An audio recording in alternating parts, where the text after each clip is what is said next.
साथियों नमस्कार, स्वागत है आपके अपने चैनल लेक्चर गाइड में। तो मैं आज फिर से आप सबके लिए लेकर आ चुकी हूँ हिंदी के चैप्टर 1 बातचीत, जिनके लेखक है हमारे बालकृष्ण भट्ट जी। तो चलिए आज की क्लास को स्टार्ट करते हैं। हमारा पहला नंबर सवाल है, बातचीत शीर्षक पाठ क्या है? तो भाई बताओ, कहानी होगा या एकांकी होगा या निबंध होगा या आत्मकथा होगा? तो बातचीत शीर्षक पाठ जो है वो है एक ललित निबंध। तो हमारा 1 का राइट आंसर हो जाएगा, वो हो जाएगा ऑप्शन बी। कहीं कहीं ललित निबंध देता है, कहीं कहीं निबंध देता है, तो जो रहे उस पे लगा देना है, ठीक है। चलिए अगला नंबर सवाल देखते हैं, बातचीत शीर्षक निबंध के निबंधकार कौन है? अभी तो मैं बताया स्टार्टिंग में कि बातचीत शीर्षक पाठ के निबंधकार का नाम है वो है बालकृष्ण भट्ट। तो हमारा बी राइट आंसर हो जाएगा। वैसे भी हम सब देख सकते हैं, जैसे गलत को काट देंगे, जो बचेगा वो होगा।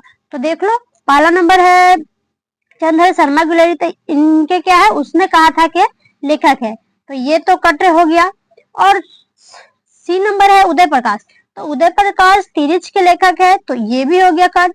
और नामवर सिंह प्रगीत और समाज के है, तो ये भी कट हो गया। बचा कौन? बालकृष्ण भट्ट। तो हमारा 2 का राइट आंसर हो जाएगा ऑप्शन बी। चलिए अगला नंबर सवाल देखते हैं, बालकृष्ण भट्ट का जन्म कब हुआ था? 11 जून 1844 को हुआ था, या 23 जून 1844 को हुआ, या 11 जुलाई 1886 को हुआ, या 26 जुलाई 1855 के हुआ? तो बालकृष्ण भट्ट के जो जन्म हुआ था वो हुआ था 23 जून 1844। तो हमारा 3 का राइट आंसर ऑप्शन बी हो जाएगा।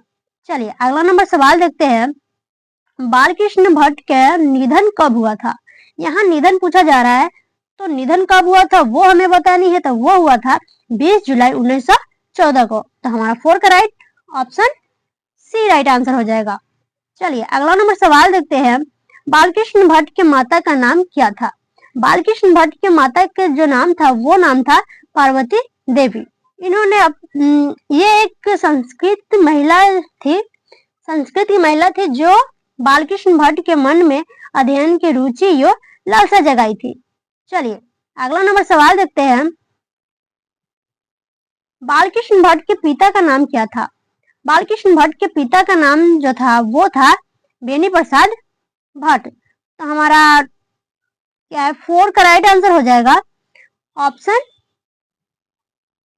4 का राइट आंसर हो जाएगा ऑप्शन बी, बेनी प्रसाद भट्ट। चलिए अगला नंबर सवाल देखते हैं,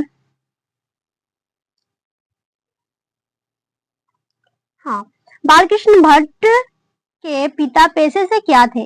बालकृष्ण भट्ट जो थे उनके पिता पेशे से क्या थे?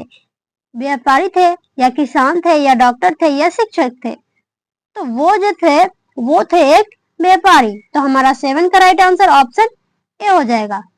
चलिए अगला नंबर देखते हैं, अगला नंबर सवाल देखते हैं, दमयंती स्वयंवर किस लेखक की रचना है?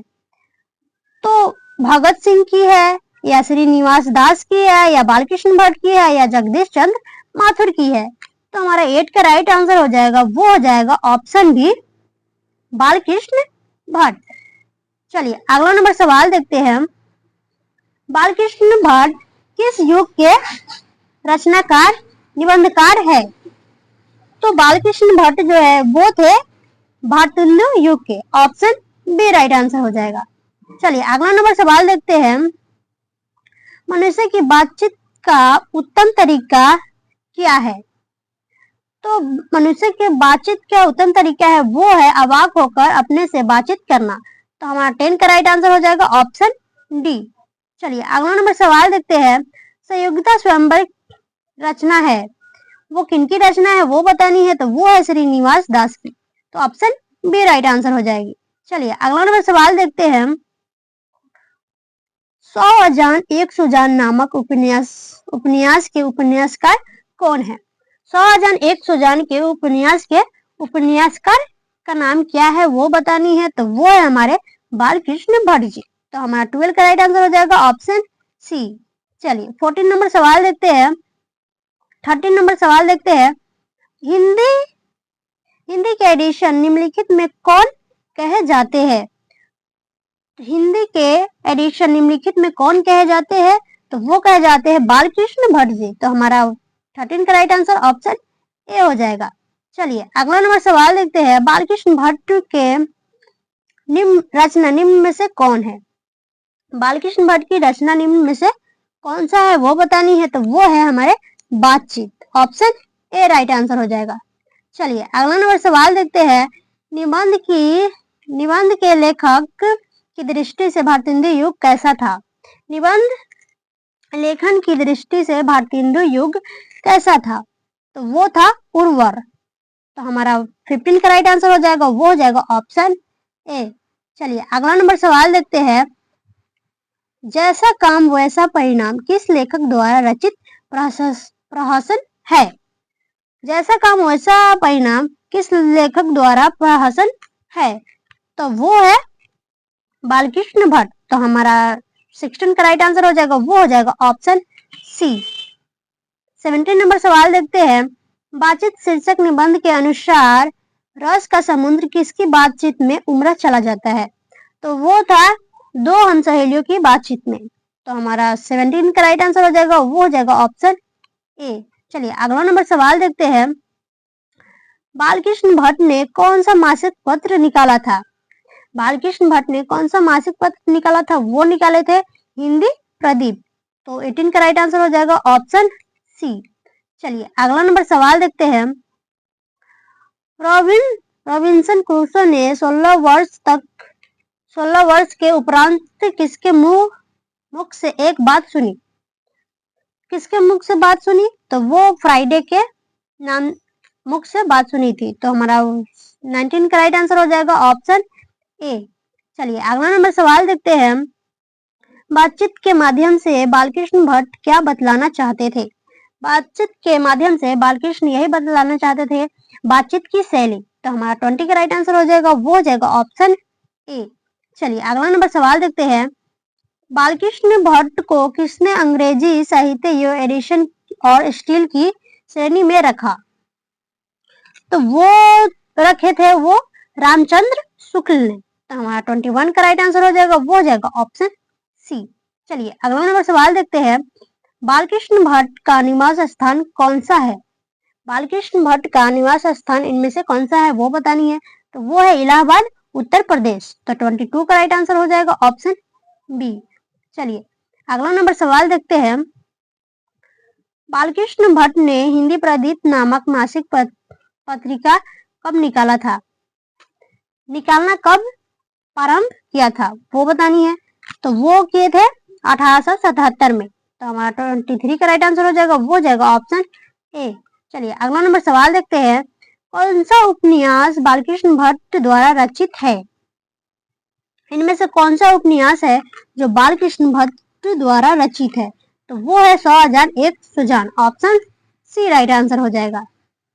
चलिए 25 नंबर सवाल देखते हैं, नाटक के प्रारंभ में होने वाला मंगल पाठ को क्या कहा जाता है? तो वो कहा जाता है नंदी पाठ। तो हमारा 25 का राइट आंसर हो जाएगा ऑप्शन डी। चलिए अगला नंबर सवाल देखते हैं, रॉबिन्सन क्रूसो को कब तक मनुष्य का मुख देखने को नहीं मिला? तो वो कितने वर्ष तक था? 16 वर्ष तक। तो हमारा 26 का राइट आंसर हो जाएगा ऑप्शन सी। चलिए अगला नंबर सवाल देखते हैं, बोलने से ही मनुष्य के रूप का साक्षात्कार होता है, यह किसने कहा? तो वो कहे थे बेन जॉनसन ने।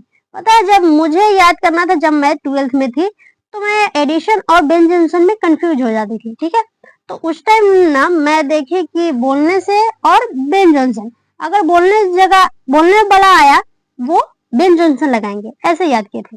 चलिए आपको अगर अच्छा लगे तो आप ऐसे याद करना, मुझे तो अच्छा लगा था तो मैं ऐसे ही याद की थी। ठीक है, चलो अगला नंबर सवाल देखते हैं, असल बातचीत सिर्फ दो व्यक्तियों में ही हो सकती है, यह किसका मत है? तो ये है एडिशन के। ऑप्शन ए राइट आंसर हो जाएगा। चलिए अगला नंबर सवाल देखते हैं, एडिशन के अनुसार असल बातचीत कितने लोगों के बीच हो सकती है? तो वो थे दो लोगों के बीच हो सकती है। चलो अगला नंबर सवाल देखते हैं, बातचीत से मन किस प्रकार हो जाता है? तो बातचीत से हल्का और स्वच्छ हो जाती है। तो ऑप्शन सी राइट आंसर हो जाएगी। चलिए 31 नंबर देखते हैं, किसके ना होने से सृष्टि गूंगी प्रतीत होती है?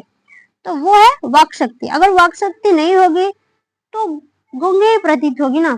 तो हमारा 31 का राइट आंसर हो जाएगा, वो हो जाएगा ऑप्शन बी। चलिए अगला नंबर सवाल देखते हैं। आर्ट ऑफ कन्वर्सेशन कहाँ के लोगों में सर्वाधिक प्रचलित है? तो वो है यूरोप के। तो हमारा 32 का राइट आंसर हो जाएगा, वो हो जाएगा ऑप्शन सी। चलिए अगला नंबर सवाल देखते हैं। बालकृष्ण भट्ट किस काल के रचनाकार है? बालकृष्ण भट्ट जो है वो किस काल के रचनाकार है? तो वो है आधुनिक काल के। हमारा 33 का राइट आंसर हो जाएगा, वो हो जाएगा ऑप्शन डी। 34 नंबर सवाल दिया गया है। स्पीच का उद्देश्य सुनने वालों को के मन में जोश और उत्साह पैदा कर देना है। यह किसकी उक्ति है? तो वो है बालकृष्ण भट्ट जी की। तो ऑप्शन बी राइट आंसर हो जाएगी। चलिए आज का लास्ट सवाल देखते हैं। बातचीत के जरिए भाव बनकर क्या बाहर निकल जाता है? तो वो निकल जाता है मवाद या धुआं। तो हमारा 35 का राइट आंसर हो जाएगा, वो हो जाएगा ऑप्शन सी। चलिए आज के लिए इतना ही, फिर अगले क्लास में चैप्टर 2 का करेंगे। अगर आप सबको क्लास अच्छा लगा हो तो लाइक करना, और अगर चैनल पे नए हो तब सब्सक्राइब करना। ओके, चलिए फिर मिलते हैं अगले क्लास में। तब तक के लिए बाय बाय।